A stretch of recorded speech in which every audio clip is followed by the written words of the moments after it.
Shalom teman-teman, hari ini kita mau bahas kembali lagi bersama saya di 1 tahun kita sharing firman Tuhan. Hari ini di Kamis 16 Oktober ya, Injilnya dari Lukas 11 ayat 47 sampai 54. Sekali peristiwa tatkala duduk makan di rumah seorang Farisi, Yesus berkata, "Celakalah kalian sebab kalian membangun makam bagi para nabi, padahal nenek moyang mula yang telah membunuh mereka.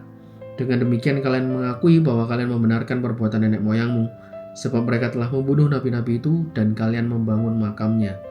Sebab itu hikmat Allah berkata, Aku akan mengutus kepada mereka nabi-nabi dan rasul-rasul, tetapi separuh dari antara para nabi dan para rasul itu akan mereka bunuh dan mereka aniaya.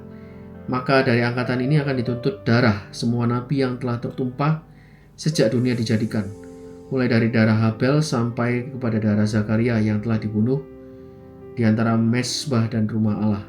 Bahkan aku berkata kepadamu, semuanya itu akan dituntut dari angkatan ini. Celakalah kalian, hai ahli-ahli Taurat, sebab kalian telah mengambil kunci pengetahuan, tapi kalian sendiri tidak masuk ke dalamnya. Tapi orang-orang yang berusaha masuk kalian halang-halangi." Dan setelah Yesus berangkat dari tempat itu, para ahli Taurat dan orang Farisi terus-menerus mengintai dan membanjirinya dengan rupa-rupa soal. Dengan itu mereka berusaha memancingnya supaya mereka dapat menangkapnya dan berdasarkan sesuatu yang diucapkannya. Demikianlah sabda Tuhan, terpujilah Kristus. Nah, teman-teman, hari ini cukup panjang. Ya, tapi poin yang pertama yang saya bisa tangkap adalah ketika kita menjadi seorang nabi, kita ini kan semua nabinya Tuhan. Di marketplace, dimanapun pekerjaan dan di apapun profesi kita gitu ya. Itu yang pertama. Nah, kita pasti, nabi ini pasti punya tantangan teman-teman ya. Pasti ada halangan, ya kan? Bahkan dibunuh dan dianiaya gitu. Ya, berarti apakah kita mau berhenti ketika ada tantangan, ada hambatan? Contoh buat kita di dunia sekuler ini teman-teman ya, membahas firman Tuhan itu mungkin terkesan kayak munafik, sok-sok suci gitu ya. Ya itu tantangan yang menurut saya terbesar. Apalagi ya kita berusaha mewartakan firman Tuhan, tapi kita kadang-kadang masih jatuh dalam dosa.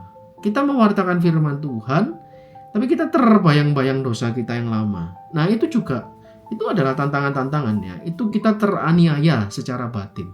Mungkin tidaklah kita mewartakan firman Tuhan kemudian tiba-tiba kita dibunuh gitu ya. Sangat jarang di dunia saat ini.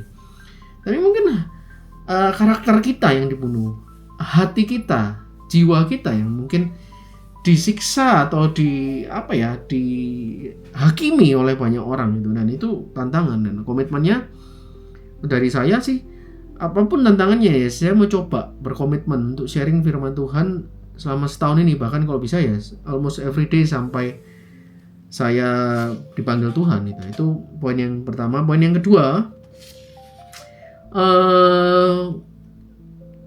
ada orang ya yang kenal Tuhan, yang tahu Tuhan, tapi tidak mengenal Tuhan.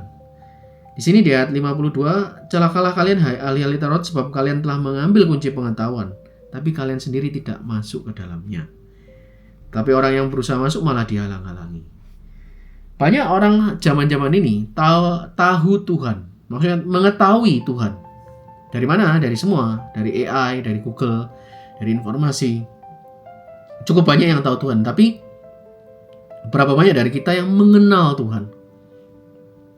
Jadi komitmen yang kedua adalah saya mencoba mengenal Tuhan lebih lagi melalui firman dan pujian penyembahan, waktu-waktu saat teduh bersamanya. Bagaimana dengan teman-teman? Itu komitmen saya. Kita ketemu lagi, see you besok, dan Tuhan Yesus memberkati. Tetap berjuang bersama Tuhan. Bye-bye.